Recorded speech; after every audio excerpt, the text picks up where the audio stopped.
How about that? Better than Noah, huh? Noah slumped to the ground upon hearing Tom's voice from the pet camera. I too collapsed to the floor in shock. On New Year's Eve night, my husband and I, who had gone back to my in-laws' house, were speechless at the sight of my husband and our son's wife back at our own home. The smartphone continued to broadcast Tom and Natalie getting cozy. We are now an old couple. Even though we knew the love we had at the beginning of our marriage had turned into just familial love, it was still shocking. Let's go. We're not letting those two do whatever they please, I said to a dejected Noah. And so, we rushed home in the car driven by Sandy, my sister-in-law. My name is Sally Evans. My husband Tom, our only son and firstborn Noah, and his wife Natalie. And we live with our parakeet, Pippi, 4 people and 1 pet. Noah and Natalie got married a few months ago. I had known about Natalie since they were dating. She seemed to like Noah and even confessed to him. Since they started dating, Noah has always taken great care of Natalie, and he often talked to me about her. I'd like to meet Natalie. I'll bring her over next time. As a parent, it's natural to be curious about your child's partner. I was really looking forward to meeting her. A few months passed, and as promised, Noah brought Natalie over. She had long waved hair and dressed fashionably. Exactly the impression of a modern young woman. "This is a gift for you," she said, offering me macarons from a famous bakery. You went out of your way for this? These are hard to get without standing in line, aren't they? I'm delighted, I replied, accepting them and expressing my thanks. Full of curiosity about her, I asked various questions. But, talking to her, I felt something was off. Natalie wouldn't look me in the eye. Was she shy? If that was the case, it couldn't be helped. I figured the best way to become friends was to keep smiling and talking to her. Hey! If you're up for it, how about joining us for dinner tonight? You can eat at our place, and Noah can drive you home? Noah agreed, and Natalie nodded. I was excited to cook dinner for 4. While I was preparing, Natalie spent time in Noah's room, just the two of them. A little break probably did them good. As evening came, Tom came home, and the 4 of us sat down to eat. Tonight's dinner was beef stew cooked in a pressure cooker and a salad. There's plenty, so don't be shy about getting seconds, Natalie. She still wouldn't meet my eyes, but she nodded, and I was satisfied. However, during the meal, I felt a second wave of discomfort. She was making eye contact and smiling in conversation with my husband. What is it about Noah that you fell in love with? His kindness. They both said it, looking happy. I joined in. Noah does have his moments of kindness. Even Mom's chiming in now. You usually don't give compliments. Noah and Tom laughed. But amidst this, Natalie didn't smile. That's when it hit me. She wasn't even offering a courtesy laugh or making eye contact. She probably had no intention of getting along with me. Had I been disliked within just a few hours of meeting? I was stewing in my thoughts, but Tom and Noah seemed oblivious. After dinner, Noah drove Natalie home. That's when I asked Tom about his impression of her. She's such a good kid, isn't she? Why don't you smile like that, Sally? Charm is a woman's best asset. I bristled at his tone, but Tom must have taken a liking to her. I thought it best not to voice my dissatisfaction and simply smiled, saying, "Sure." He visited us several times after that, and it was always the same. I was enduring, thinking they would break up eventually, but one day, Noah announced he had decided to marry Natalie. Tom accepted this news with joy. But for me, it was a despair. Praying for their breakup, the last thing I expected was a marriage. I couldn't support it, but I wished for Noah's happiness without objecting. Months later, the two had a smooth wedding ceremony. Natalie's parents were civil servants, working at the city hall. They seemed like solid people. I resolved to take my grievances against her to the grave as I watched the happy couple chatting at the high table. During the wedding reception, I excused myself to the restroom. There, I overheard an unbelievable conversation. "Can you believe they actually got married? It must have been a college friend attending. They seemed to be mutual acquaintances. Despite knowing it was wrong, I was curious and eavesdropped. Natalie definitely doesn't seem like she'd be good with mom friends. No one would want to be friends with someone like that. She acts as if all women are her enemies. She's so two-faced. If it weren't for Noah, no girls would have come to the wedding. The laughter of two young women. All women are enemies. That phrase oddly resonated with me. Generally, you'd think speaking ill of someone at such a place is more uncouth. Yet, given how much dissatisfaction I've accumulated against Natalie, I couldn't help but think there must be a reason for such gossip here too. But it was too late. Noah had married her. I regretted not having strongly dissuaded him, but it was out of my hands now. The wedding was supposed to be a joyous occasion, yet I couldn't sincerely celebrate, and it ended with me feeling this way. I was supposed to wish for their happiness, but now, all I can do is pray that Noah doesn't end up unhappy. One day, I received an invitation to dine from Tom's sister, Sandy. Tom's parents, who are over 80, live together at home, his mother still spry for her age and his father with bad legs. However, Sandy, concerned about leaving the elderly parents to live by themselves for too long, moved back to live with them. Sandy is married, but her husband is on a solo assignment right now, so it's just the three of them living together. She's always been kind to me, treating me like her real sister. I immediately accepted the invitation and decided to leave Tom's dinner to Natalie, heading out. You don't have to keep Sandy company. She's just bored. Tom said, always one to add an extra word. I retorted. I'm looking forward to seeing your sister too. I haven't met her since Noah's wedding, so I'm going to enjoy some time with her. Housewives sure have it easy. As if he's one to talk, retired, and doing nothing at home. I thought to myself, but couldn't be bothered to argue back. When the day came, I had a great time with Sandy. You know, I found this funny post the other day. Sandy said over dinner, handing me her smartphone. It's on social media, but it's really interesting. This person always posts complaints, but I can't help but look, Sandy said, amused. I'm not tech-savvy, only using messaging apps on social media. However, venting somewhere like this might not be a bad idea. Encouraged by Sandy, I signed up and created an account. Following someone to see their posts. I followed the person Sandy mentioned and saw their posts. A live-in daughter-in-law? Wants to kick out the mother-in-law, wow, there are such people, huh? I exclaimed in surprise. It was shockingly direct. Social media must be like that. For someone not used to it, it's quite stimulating. I'm a parent myself, but indeed, living together is hard, so I end up looking. Did Noah and Natalie say they wanted to live together? Yes. Well, you probably don't think like this, but you have to be careful not to be disliked by Natalie, Sally. Sandy laughed. All I could muster was a bitter smile in response. It was too embarrassing to admit that I seemed to be disliked without having done anything. Yet, I still wanted to get along with her. After seeing this live-in daughter-in-law's social media, I thought about studying what things she disliked. That night, a new post had appeared that wasn't there during the day. What? Today was a happy day without my mother-in-law around. I wish she'd never come back. I was stunned by that shocking sentence. What on earth did this mother-in-law do to her? Curiosity got the better of me, and I scrolled down. And there it was, an onslaught of insults and harsh words. My finger, which had been lightly scrolling through as if it were someone else's business, froze on a particular post. The wedding, it's the same day as Noah's. Yes. It seemed that person had their wedding on the same day as Noah and Natalie. The mother-in-law's formal dress, so tacky, lol. My muttered words trailed off. No wonder, because in the image attached to that post, I was pictured.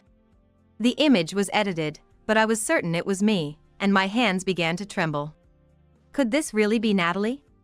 Could something like that happen? Yet, I couldn't convince myself it was someone else. Sally, aren't you going to sleep?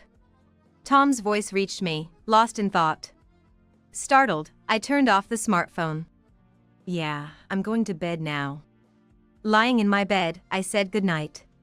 My heart was pounding painfully. It's not often one directly receives malice intended for oneself. Remembering a friend's words at the wedding that all women are enemies to her, I spent a sleepless night.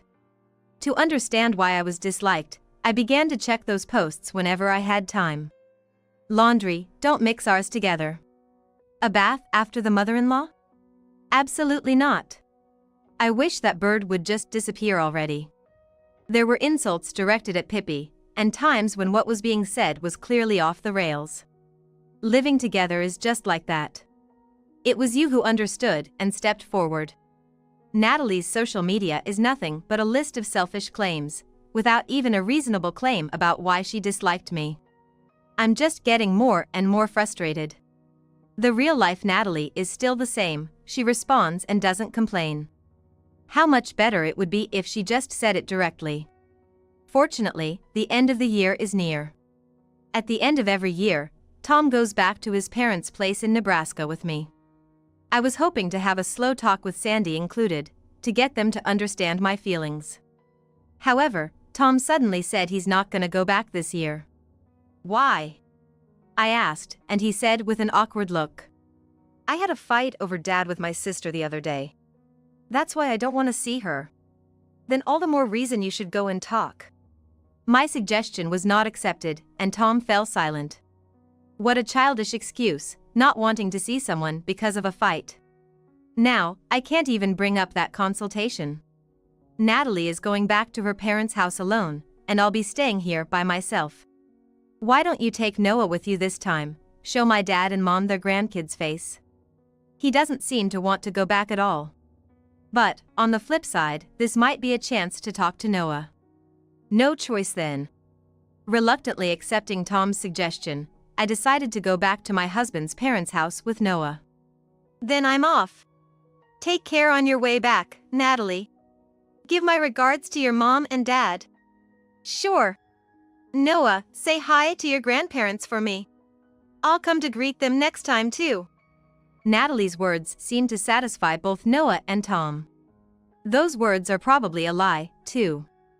I had been asked to help with the end-of-year cleaning, so we left home in the morning, even though it's just a few minutes by car. Natalie had finished preparing for her return home and planned to leave before noon. I told Tom he should at least make a Christmas greeting. So, it was decided that he would just pop by his parents' house for the Christmas greeting, and spend the New Year's Eve alone in this house, but Pippi is here. Since I asked him to care for Pippi, I was able to leave the house with peace of mind. The deep cleaning was done by the evening. For dinner, Sandy had prepared a special Christmas feast, and we enjoyed our meal together. The star of the conversation was Noah, who got married this year. I hesitated to bring up my concern as Noah proudly talked about Natalie. You look down. Tired?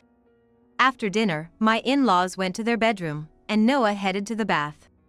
As Sandy and I were cleaning up, she asked me. So, I have something I want to talk about. It's about this cohabiting wife on social media. Oh. That person, right? Funny, isn't she? Sandy laughed.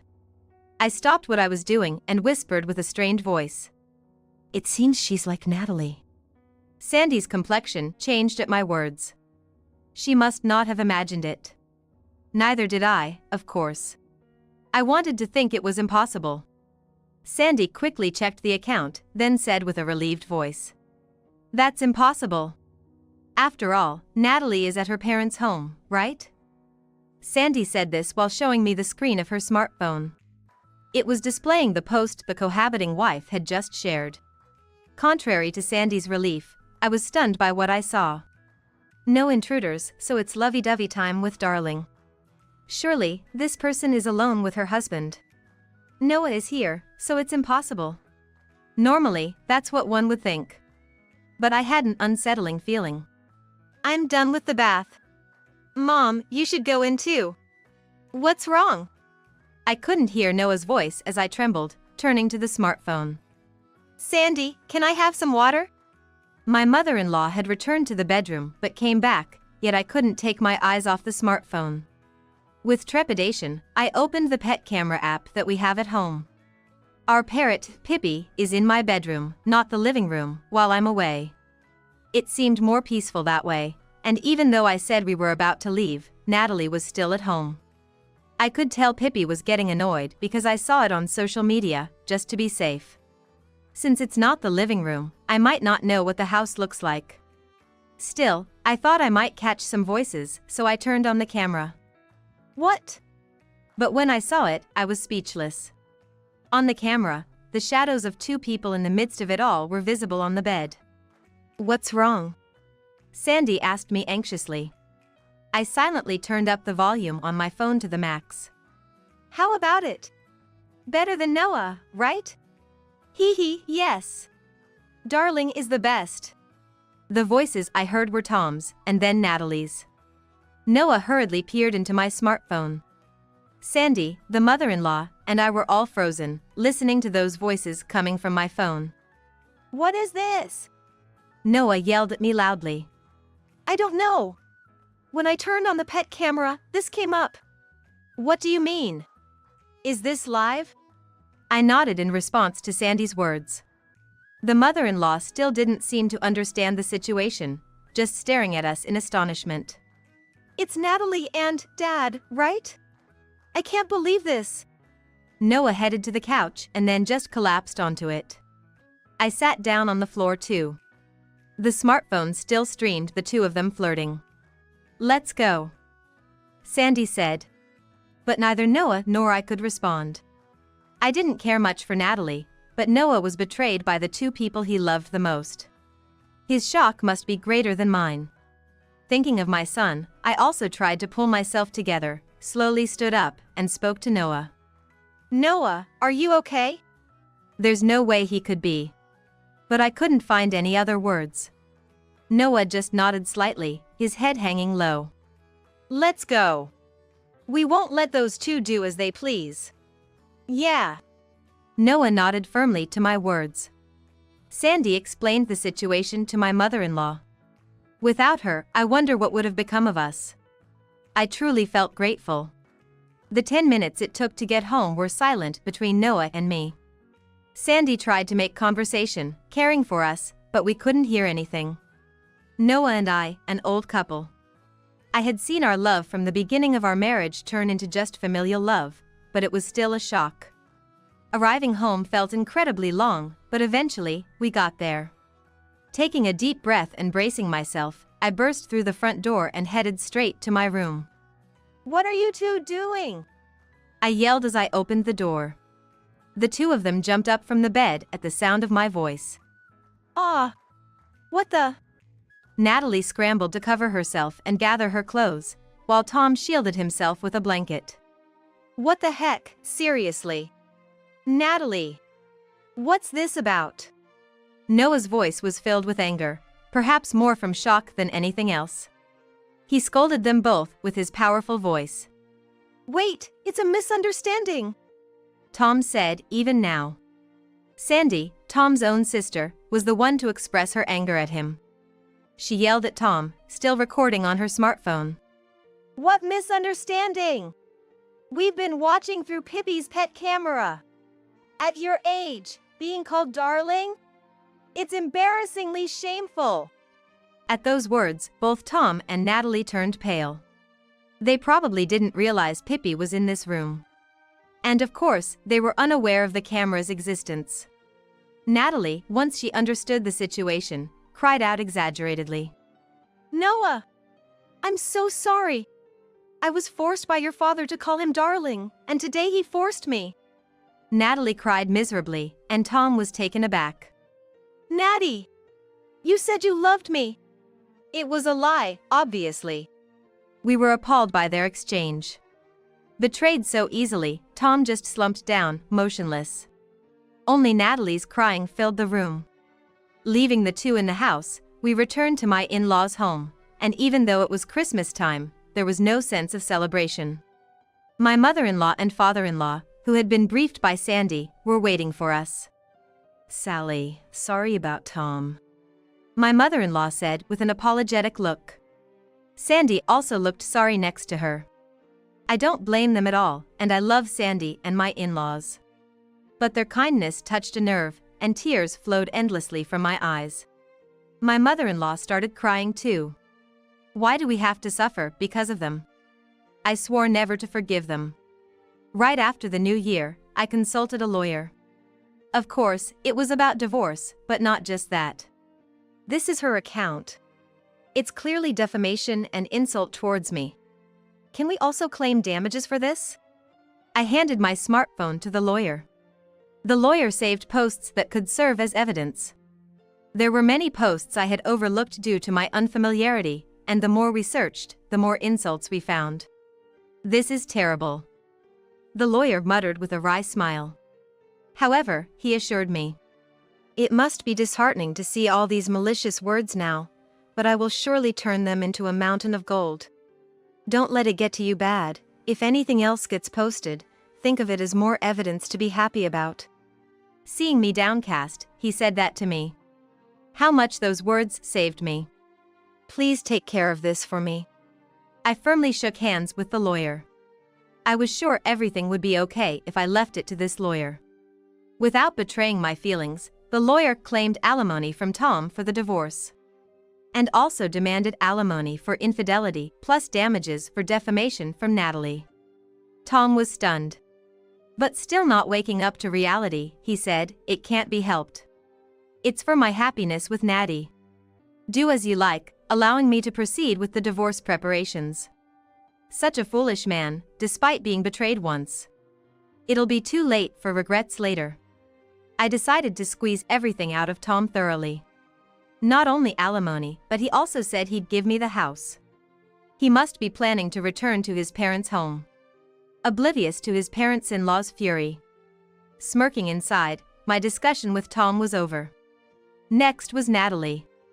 On the lawyer's suggestion, we decided to meet with Tom and Natalie separately, and the day came for Natalie, the lawyer, Noah, and me. No! I don't want a divorce. I was forced to do it against my will. I'm the victim here. Natalie refused the divorce. However, Noah seemed to have lost his love for her, and her words did not resonate. Do you want the video played in court? It's better for you to agree before it goes to trial. Natalie fell silent at those words. Besides, I know how you've been treating my mom poorly all this time. So, the alimony for my mom and for me combined is $70,000. You're going to pay it. $70,000? Natalie's face changed color upon hearing the amount. Then, the lawyer presented printouts of the numerous posts on social media Natalie had written. She must have known what was coming. Natalie froze as she looked down at them. You had relationships not only with your father-in-law but with other men too. This D refers to your sugar daddy, doesn't it? No, that's not what this is. Were you also getting money from your father-in-law? The lawyer cut straight to the point, making Natalie stutter in response. It was a moment she could have claimed ignorance about the account, but perhaps she couldn't think fast at that moment. It was as good as admitting it was hers. We've also gathered solid evidence of the slander against Mrs. Sally Evans, 61, your mother-in-law, S. Photos of Sally and her clothing were posted along with the slander. It's enough to identify her. You could be facing charges of insult and defamation. I'm sorry, so sorry. Natalie began to prostrate herself in apology. Apologies now won't reduce the compensation. If you have time to slander people on social media, better work hard and pay up. She didn't respond. Watching Natalie continue to sob, head bowed to the floor, Noah and I exchanged relieved smiles with the lawyer. It was finally over. Tom seemed to be preparing to leave, busily packing his suitcase. There was a noticeable air of excitement about him. Have you decided where you're going? I'm heading back to my parents. I've really done you wrong. I'll make sure to pay the compensation. Oh, is Natalie ready? With that, Tom hurried out of the room. Since that day, Tom and Natalie had been staying in separate hotels. I didn't want to see his face, though I hadn't specified which hotel. Why separate hotels? Everyone but Tom could guess the reason. Natty, you ready? Shall we go?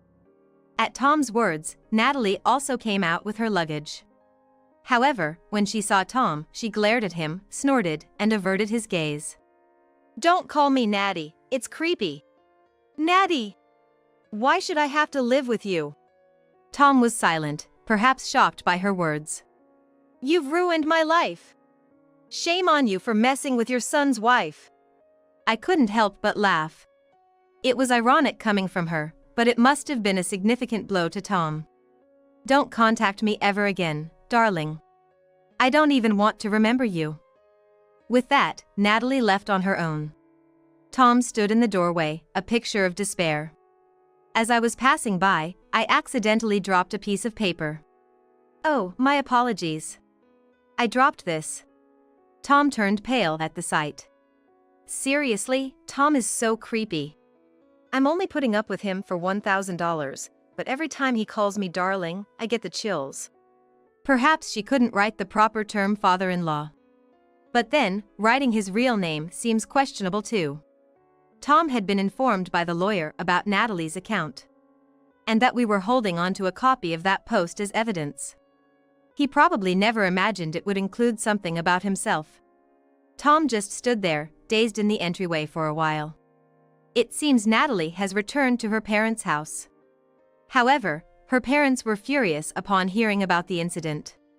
She wasn't allowed in the house and is now hopping from one sugar daddy to another, continuing her sugar baby lifestyle. Natalie had easily gotten her hands on a lot of money. Such a lifestyle couldn't last forever. She probably hasn't realized that the real hell is just beginning. As he declared, Tom went back to his parents' house. But he wasn't allowed in there either. His in-laws kicked him out. Tom, apparently not expecting to be unable to return to his own home, came back here, but he was the one who said he would give up this house. I have no intention of letting him live here. Reluctantly, it seems he rented an apartment near our house and started living there, but he seems to want to come back as he's been spotted lurking around the neighborhood. Because it was so creepy, I reported him as a stalker. Tom was issued a restraining order. I don't know what happened after that, but he's probably living a lonely old age by himself. Several years later, Noah got remarried. After such an incident, I was scared of what kind of person it would be this time, but the new wife is kind to me too. The eldest son and his wife bought a house nearby, and they had a baby. I'm very happy, but I try not to interfere too much, hoping to maintain a good distance and relationship moving forward. I've become a single person living with my pet, Pippi, but my eldest son and his wife, as well as Sandy, always look out for me. Thanks to them, I'm living a very happy life.